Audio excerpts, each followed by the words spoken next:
Hello and welcome back to the Movie Soup channel. Today I would like to share with you my take on the 2012 movie Prometheus by Ridley Scott. Enjoy! This is going to be a detailed movie commentary. I'm mostly interested in the motivations for actions and the overall logic. I will also attempt to provide suggestions for what, in my opinion, could have been a better way of executing a particular sequence or an action. I'm going to skip how they found signs on the cave walls and figured out how it points at a specific location in the world and managed to discern that planet is habitable and kept all this private and secret from others. The company has invested 1 trillion, assuming this is a lot in the timeline of this movie. Why was this adventure decided by a single person in the company? If this is such a big enterprise, Weyland-Yutani, there has to be a board and some sort of control over the investments. Even if there was no board or voting involved, how come the entire journey or the real goal of this journey is dependent on just one thing, even if that thing is a highly advanced droid? Why is there no professional team, no fail-safes? What if this venture is the old fella's personal final attempt at prolonging his own life, an attempt so desperate that he invests his entire fortune? And Vicky persuades him to head this mission, so she has a crew hired by herself that controls the scientists, and so on. They have the technology to put people in hibernation and travel to such far distances. They also could somehow discern the location of their destination planet, but they could not scout it out. What if we ramp the tension by sending the probe ahead and having them review the scout data upon waking up, their architecture, their caves, outlines of period ships, air composition, etc. The android practicing the language and pretending to have some sort of human-like routine. This is somewhat cool, showing AI becoming conscious and more human-like. However, would it not be better to show the android trying to grasp human concepts and things like feelings and behaviors, while a thing like getting new knowledge and practicing would clearly be unnecessary? The machine doesn't have to practice, as it doesn't have any biological parts that can be adjusted improved with practice. Awakening. Vicky is waking up like a badass and doing push-ups and acting all bossy. This intro is very much not in line with her behavior for the rest of the movie. Biologist introducing himself to the geologist. The story of the two lost dummies begins. Would they not all be briefed and introduced before the departure? Would you not want to carefully pick the candidates and create a team out of the selected ones before departing to increase the chances of your mission success?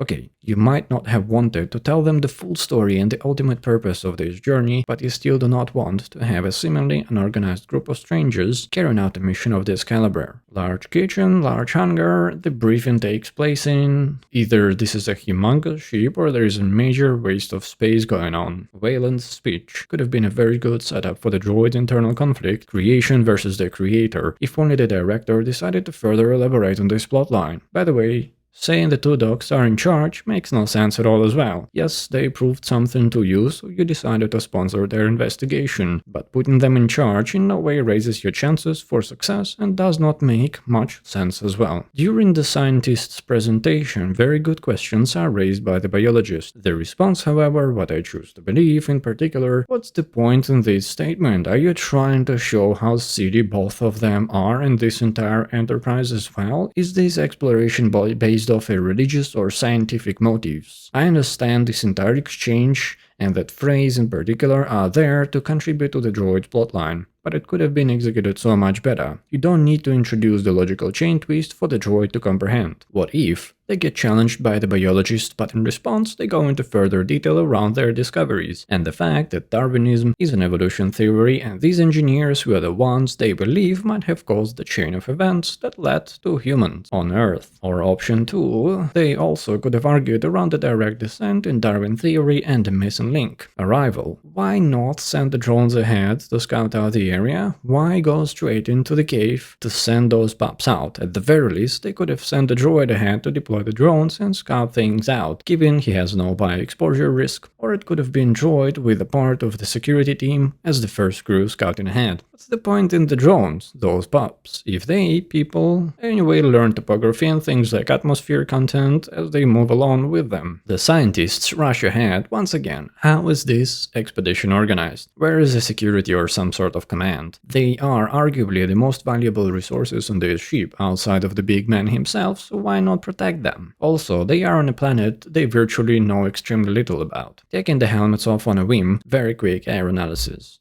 What? How?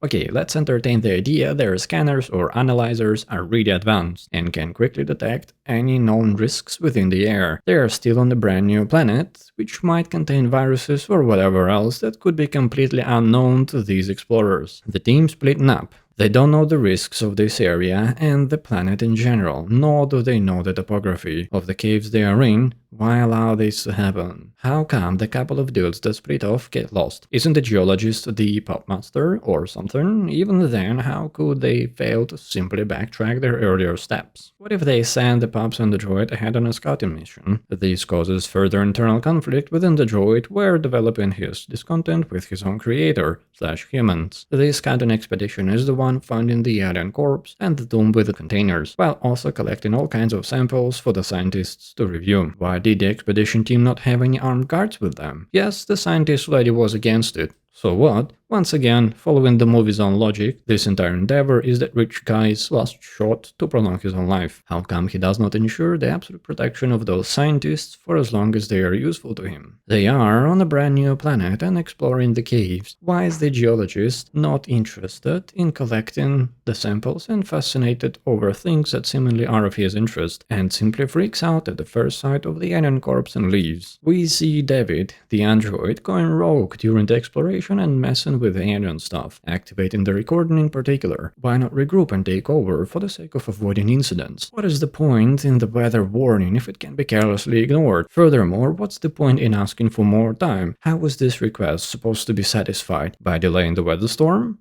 Okay, let's assume the entire team is consisting of contractors that don't really give a damn. Why not add certain clauses in their contracts that would stipulate certain success criteria or protection of key resources? When living in a rush, why did everyone not get inside the enclosed vehicle? To be somewhat protected from the storm. No one noticed the droid taking an entire freaking tank shell of a container in a duffel bag with him. Upon arrival to the ship, why not isolate the entire group in the loading area, or in some sort of quarantine dedicated zone until they can perform full screening on them, at least to make sure they don't bring anything identifiable with them? Why not screen everyone and all the items extensively, check the mass, etc.? There should have been no way for anyone to sneak anything onto the ship unnoticed. When inspecting the alien head, how a freaking surgical mask is considered enough, and they take the masks off after a couple of minutes. Why not wear full hazmat suits, or even better, why not placing the head inside the isolation container from the get-go, opening the alien's helmet and sticking the metal rod in the alien head? What kind of scientists are they? Okay,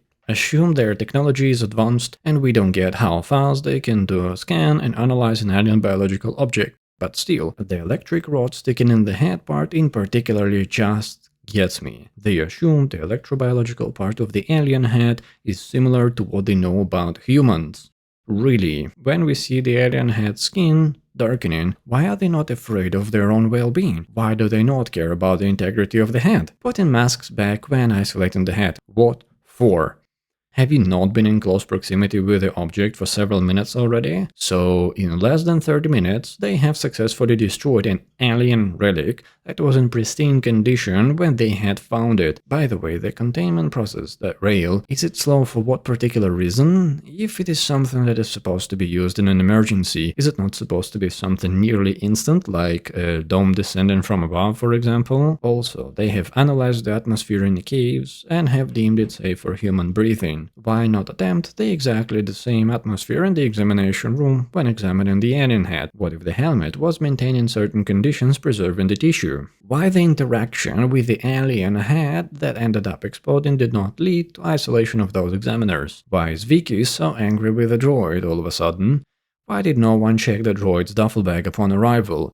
Does the ship have no video surveillance and no round-the-clock security team to monitor everything? The droid is playing with the alien artifact in a lab without a single worry of being noticed. Also, the entire lab does not look like it's on a ship. A ton of objects around placed on regular shelves and fridges. None of this would have survived the journey here. The scene between the android and the science dude. Could the finger D be any more obvious? How wasted, and he doesn't seem to be very wasted indeed, does one need to be to not notice someone dipping half their freaking index finger in your drink when passing it to you?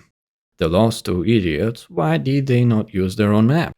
Okay, assume the circumstances made it so they did get lost and they had no way out. Why continue moving around and presumably getting lost even further? Why not pick a corner spot, arrange some barricade, and camp it out in silence? By the way, the ship's hangar seems to have some sizable machinery in it, which probably would have survived the storm, so they could have gone over and picked them up. So the audio signal as well as the mapping data from the drones is coming through just fine, but the location of the two lost idiots is not. The dock lady is wondering if there was an outbreak among the aliens. If this thought even crossed her mind, why not panic right away and start a further examination of the entire crew? DNA match? If they are so closely related, would you not be even more worried about the reason those creatures died? The dock lady just wondered a minute ago if it was an outbreak that killed them all. A comment in their private quarters. This is an exploration spaceship, presumably aimed at traveling extremely far to a world yet unknown, yet they choose to create fancy rooms for themselves rather than packing more gear and equipment that would have been actually useful to their primary purpose. Why do they immediately discount the fact that one of their probes found a life form as a glitch?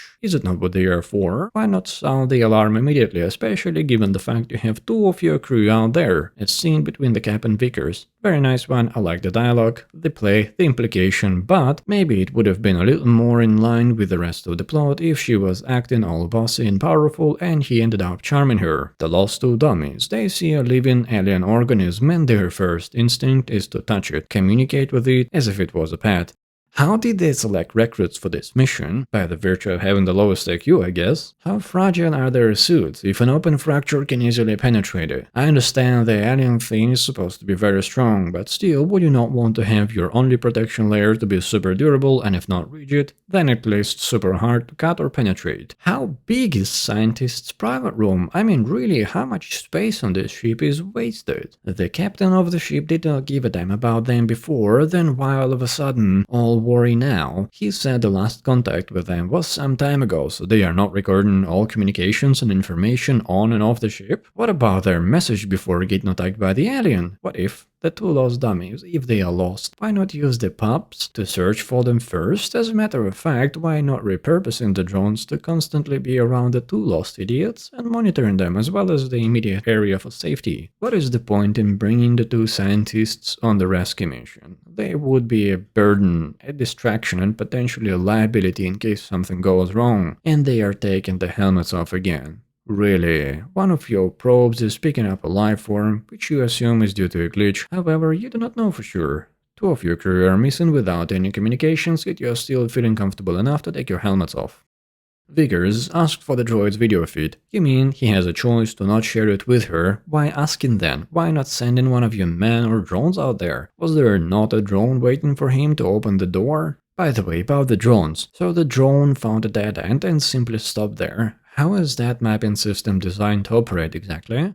Would it not go back and continue the mapping process where there are still open passages? Or does it know somehow this dead end is a gate beyond which the current path continues? If so, then why send the droid alone and not an entire crew to attempt to open the passage? Why did they say the drone is broken and someone needs to fix it if the thing is simply on standby until the passage is opened? So the doctor dude, from the moment he woke up, clearly felt wrong and looked bad. Why did he not isolate himself and warn the rest of the group? He presumably is in love with the science lady and would never want to harm her, right? At the very least, he could have kept his freaking helmet on. So they return to the area with the containers and see a ton of ooze, yet no one is alarmed or even concerned enough to put their freaking helmet back on and maybe take a quick sample of that liquid. They see the two idiots lying dead with some clear signs of attack, and still no alarm. Despite Dr. Dude getting much worse with the cough and stuff, no one seems even considering putting their helmet back on. Still, the droid on the bridge. Pretty cool execution and idea, alien technology, so different and so cool. We see how the droid figures things out and hears their language for the first time. I enjoy this scene. Vickers refuses to let the science dude back aboard. Why only the one who is showing symptoms and not the entire group that has been in contact with them? Those people have been aboard already, as a matter of fact. Why does Vickers have to defend the entrance on her own? She said earlier in the movie her job was to make sure everyone else was doing theirs, so she would be enforcing security and operations.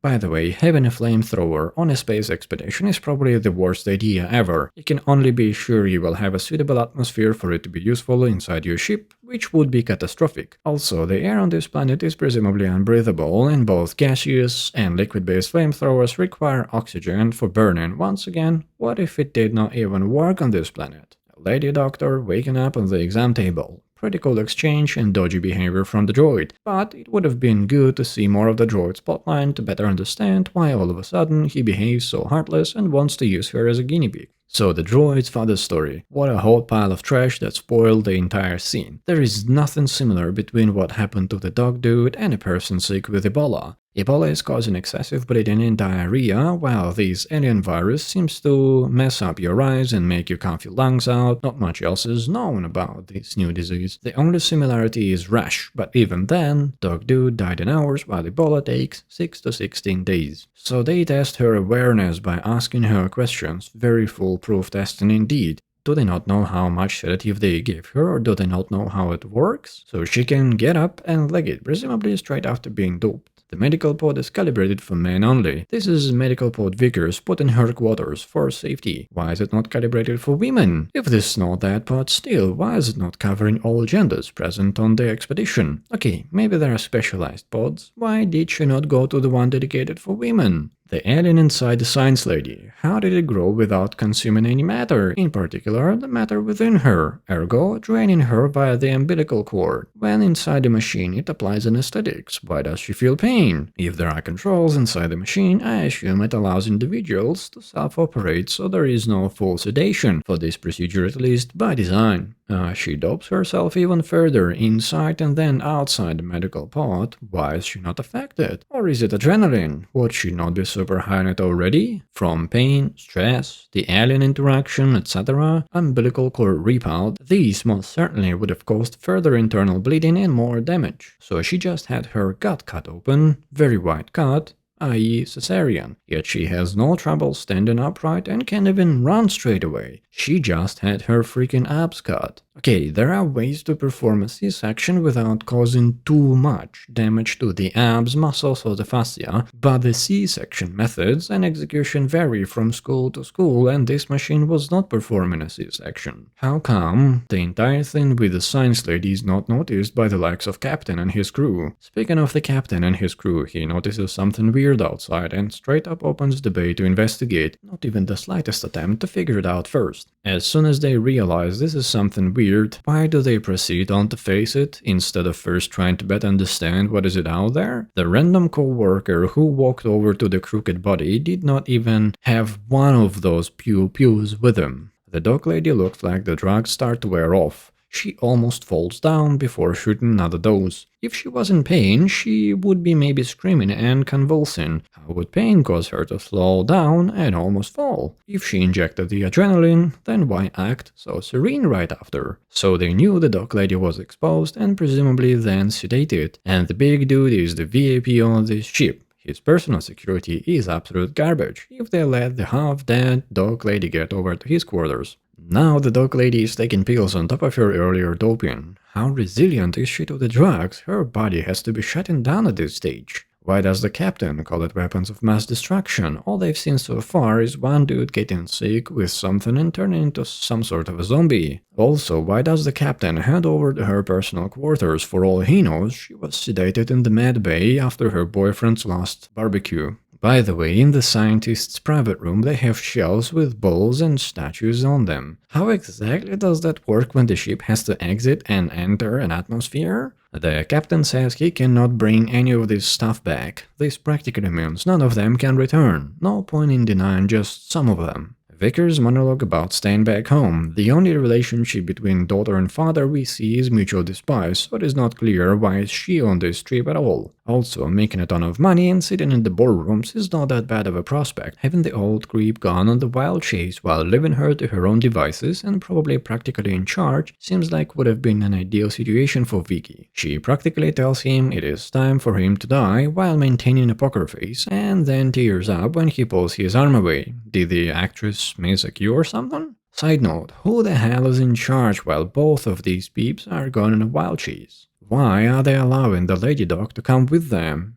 Is she not their biggest supporter after the recent events? Also, what added value does she bring to this particular expedition party right now? The captain seems to be quite agitated. How do they ensure he doesn't leave while they are out and about? The air thing again. The droid sarcastically uses the belief statement. It's a nice joke. This could have been executed much better if they used the science lady as a guinea pig to test the air out for them, and this trip would have been their first time taking the helmets off. It could have also been a nice way to show the droid's new resolution to get rid of humans, his creators. Still, they know for a fact that one of their own clearly fell sick and died, so there could have been some debate and we would see more into the droid's new resolve. The captain decided to examine a map and within about a minute figured out it looked like a ship of sorts. Why was this not picked up at the very beginning of the exploration, or at least before the big man's expedition went for a walk? The robot calls them superior species. Based on what exactly? The facts they know so far.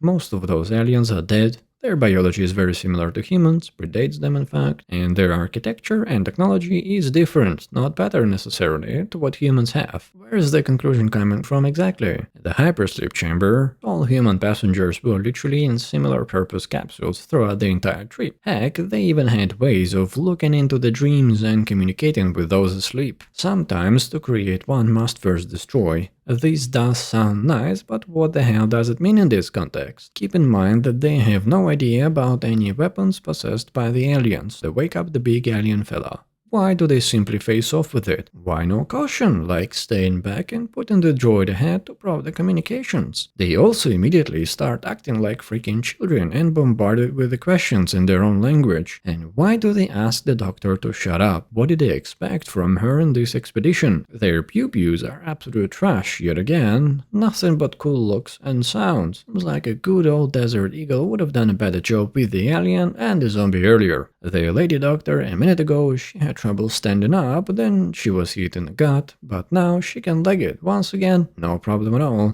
She got knocked off her feet by the airwave, and we clearly see she's fallen headfirst, yet she seems to have landed just fine without any damage to her helmet. So she jumps across and grabs the edge of what seems to be a largely smooth surface. There certainly are no handles or similar fixed objects to grab onto. And then she can also pull herself up. She got her abs cut few hours ago. Okay, so she believes the alien ship is headed for Earth, though they don't have much evidence to go off of. The droid told her it believed they headed for the Earth. She also says they bring death, but you once again don't have much to base this conclusion on. You have seen how something interacts with humans. Dead boyfriend, two lost idiots, some aggressive aliens, but how do you know this is their intent? If you believe they created you, they might have some further plans for you. What if you call up the ship's bridge and say the VIP, the droid and his crew woke up one of the alien dudes and tried to communicate with it. However, the alien attacked them, and when she was escaping, she also saw Earth on their what she presumed is navigation map. The captain found out it was a ship minutes ago and has no clue about the alien engineering that went into creating it. Why did they not choose a craft for their expedition or equip this one with at least some offensive and defensive capabilities? For all they knew, they were going into the unknown with potentially sentient life. It is shown yet again that Vicky got no power on the ship at all, having to run for the safety capsule. Also, what's the point in evacuating? No one is going to come and rescue them. The journey took approximately 2.5 years. We have to assume their safety pod got enough supplies to sustain life for this long. That is assuming the rescue ship will be sent out immediately, which is doubtful given no live communications with the Earth are shown at any point in this movie. How is the crew so certain their suicide run into the alien ship will have the desired effect? What if it has some sort of a shield? What if the alien construction materials are so tough the collision won't do any damage? Being so certain the alien ship is headed for Earth,